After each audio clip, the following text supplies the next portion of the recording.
ಕಾವೇರಿ ವಿಚಾರದಲ್ಲಿ ಪ್ರತಿ ಬಾರಿಯೂ ಕೂಡ ಕರ್ನಾಟಕಕ್ಕೆ ಆಗಿರೋದು ಅನ್ಯಾಯ ಹೊರತು ಬೇರೆ ಯಾವುದೇ ರೀತಿಯ ನ್ಯಾಯ ಅಂತೂ ಸಿಕ್ಕಿದ್ದು ಗಮನಿಸಲಿಲ್ಲ. ಆದರೆ ಈ ಹೋರಾಟ ಇದೆಯಲ್ಲ, ಇವತ್ತು ನಿನ್ನೆಯದಲ್ಲ, ಅನೇಕ ದಶಕಗಳಿಂದ ಈ ಹೋರಾಟ ನಡ್ಕೊಂಡು ಬರ್ತಾ ಇದೆ. ಇದಕ್ಕಾಗಿ ಸಾಲು ಸಾಲು ಹೋರಾಟಗಳೇ ನಡೆದಿದೆ.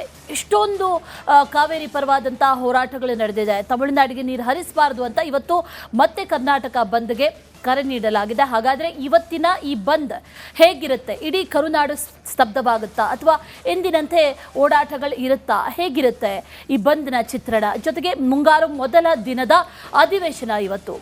ಎಲ್ಲ ವಿಚಾರಕ್ಕೆ ಸಂಬಂಧಪಟ್ಟಂತೆ ಒಂದು ವರದಿ ಇದೆ, ನೋಡ್ಕೊಂಡ್ಬನ್ನಿ.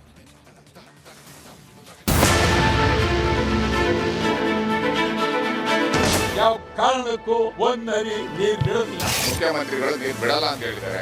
ರೈಲ್ ತಡಿತೀವಿ, ಭಾರಿ ಹೋರಾಟ ಮಾಡ್ತೀವಿ, ಯಾವುದಕ್ಕೂ ಬಿಡೋದಿಲ್ಲ, ಜೈಲ್ ಚಳವಳಿ ಮಾಡ್ತೀವಿ. ನೀರು ಬಿಟ್ರೆ ನಮ್ಮ ಹೋರಾಟ ತೀವ್ರವಾಗಿರುತ್ತೆ. ಮೇಕೆದಾಟು ಯೋಜನೆ ವಿಳಂಬ ಮಾಡುತ್ತಿರುವ ರಾಜ್ಯ ಸರ್ಕಾರಕ್ಕೆ ಕರ್ನಾಟಕ ಬಂದ್, ನಾಳೆ ಕರ್ನಾಟಕ ಬಂದ್, ನಾಳೆ ಕರ್ನಾಟಕ ಬಂದ್, ಕರ್ನಾಟಕ ಬಂದ್. ಕರುನಾಡಲ್ಲಿ ಕಾವೇರಿದ ಕದನ, ಬಂದ್ ವಿಚಾರದಲ್ಲಿ ಮೂಡದ ಒಮ್ಮತ. ಬಂದ್ ಬಂದ್ ಬಂದ್, ಕಾವೇರಿದ ಕಿಚ್ಚಿಗೆಯಿಂದ ಕರುನಾಡು ಸ್ತಬ್ಧ ಆಗಲಿದೆ. ತಮಿಳುನಾಡಿಗೆ ಕಾವೇರಿ ನೀರು ಹರಿಸದಂತೆ ಕನ್ನಡ ಪರ ಹೋರಾಟಗಾರ ವಾಟಾಳ್ ನಾಗರಾಜ್ ಬಂದ್ಗೆ ಕರೆ ನೀಡಿದ್ದಾರೆ. ಸಿಡಬ್ಲ್ಯೂಎಂಎ ಆದೇಶದ ವಿರುದ್ಧ ರೊಚ್ಚಿಗೆದ್ದಿದ್ದಾರೆ. ಜೀವನದಿ ವಿಚಾರದಲ್ಲಿ ರಾಜ್ಯಕ್ಕೆ ಅನ್ಯಾಯವಾಗ್ತಾ ಇದೆ, ಯಾವುದೇ ಕಾರಣಕ್ಕೂ ತಮಿಳುನಾಡಿಗೆ ನೀರು ಬಿಡದಂತೆ ಬೀದಿಗಿಳಿದಿದ್ದಾರೆ. ಕರ್ನಾಟಕ ಬಂದ್, ಬೆಳಗಾವಿಯಿಂದ ಚಾಮರಾಜನಗರದವರೆಗೆ ಕರ್ನಾಟಕ ಬಂದ್, ಮಂಗಳೂರಿನಿಂದ ಕೋಲಾರದವರೆಗೆ ಕರ್ನಾಟಕ ಬಂದ್. ಯಾವ ಕಾರಣಕ್ಕೂ ಒಂದರಿ ನೀರು ಬಿಡೋದಿಲ್ಲ. ಬಂದ್ ಆದ್ಮೇಲೆ ಬರೀ ಒಂದೇ ಅಲ್ಲ, ರೈಲ್ ತಡಿತೀವಿ, ಭಾರಿ ಹೋರಾಟ ಮಾಡ್ತೀವಿ, ಯಾವುದಕ್ಕೂ ಬಿಡೋದಿಲ್ಲ. ಬಂದ್ ಹಿನ್ನೆಲೆಯಲ್ಲಿ ಇಂದು ಏನಿರುತ್ತೆ ಏನಿರಲ್ಲ ಅನ್ನೋದನ್ನ ನೋಡೋದಾದ್ರೆ, ಸಾರಿಗೆ ಸಂಚಾರ ವ್ಯವಸ್ಥೆ ಎಂದಿನಂತೆ ಇರಲಿದ್ದು ಕೆಎಸ್ಆರ್ಟಿಸಿ, ಬಿಎಂಟಿಸಿ ಬಸ್ಗಳು ರಸ್ತೆಗೆ ಇಳಿಯಲಿದೆ.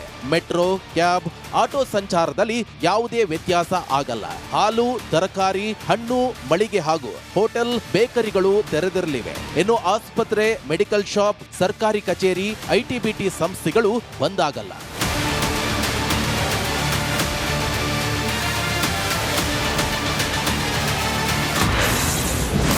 ಕೆಲ ಆಟೋಗಳ ಸಂಚಾರದಲ್ಲಿ ಸ್ವಲ್ಪ ವ್ಯತ್ಯಯ ಆಗಲಿದೆ. ಜೊತೆಗೆ ಸಣ್ಣ ಪುಟ್ಟ ಅಂಗಡಿಗಳು ಬಂದ್ ಆಗುವ ಸಾಧ್ಯತೆ ಇದೆ.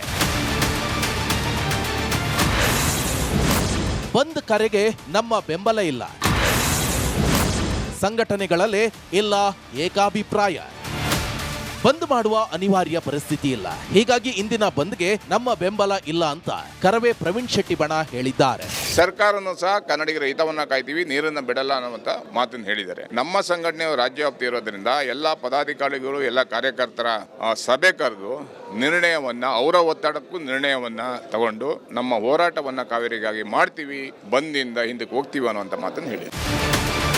ಇನ್ನು ಕಾವೇರಿ ನದಿ ನೀರು ಹಂಚಿಕೆ ವಿವಾದಕ್ಕೆ ಸಂಬಂಧಿಸಿದಂತೆ ಇಂದು ನಡೆಯಬೇಕಿದ್ದ ವಿಚಾರಣೆ ಮುಂದೂಡಿಕೆಯಾಗಿದೆ. ಸುಪ್ರೀಂ ಕೋರ್ಟ್ಗೆ ತಮಿಳುನಾಡು ಸಲ್ಲಿಸಿರುವಂತಹ ಅರ್ಜಿ ವಿಚಾರಣೆ ಆಗಸ್ಟ್ 17ಕ್ಕೆ ನಡೆಯಲಿದೆ ಅಂತ ಜಲಸಂಪನ್ಮೂಲ ಸಚಿವ ಚಲುವರಾಯಸ್ವಾಮಿ ಹೇಳಿದ್ದಾರೆ. ತಮಿಳುನಾಡು ಅಪ್ಲಿಕೇಶನ್ 17 ಏನೋ ಬರುವಂತ ಅವಕಾಶ ಇದೆ. ಸರ್ಕಾರ ಸುಪ್ರೀಂ ಕೋರ್ಟ್ ಮುಂದೆ ಹೋಗೋದ್ರಿಂದ ಬಹಳ ಗಂಭೀರವಾಗಿ ಸುಪ್ರೀಂ ಕೋರ್ಟ್ ಮುಂದೆ ನಾವು ಎಲ್ಲ ಡೀಟೇಲ್ ನ ಸಬ್ಮಿಟ್ ಮಾಡಬೇಕಾಗಿತ್ತು. ನಮಗೆ ಸುಪ್ರೀಂ ಕೋರ್ಟ್ ಅಲ್ಲಿ ಒಂದು ಸಂಪೂರ್ಣ ಮಾಹಿತಿಯನ್ನ ಎರಡೂ ರಾಜ್ಯದಲ್ಲಿ ಎಲ್ಲ ಇಲಾಖೆಯಿಂದ ತಗೊಂಡು ಸ್ವಲ್ಪ ನ್ಯಾಯ ಸಿಗುತ್ತೆ ಅನ್ನೋ ನಂಬಿಕೆ, ಭರವಸೆ.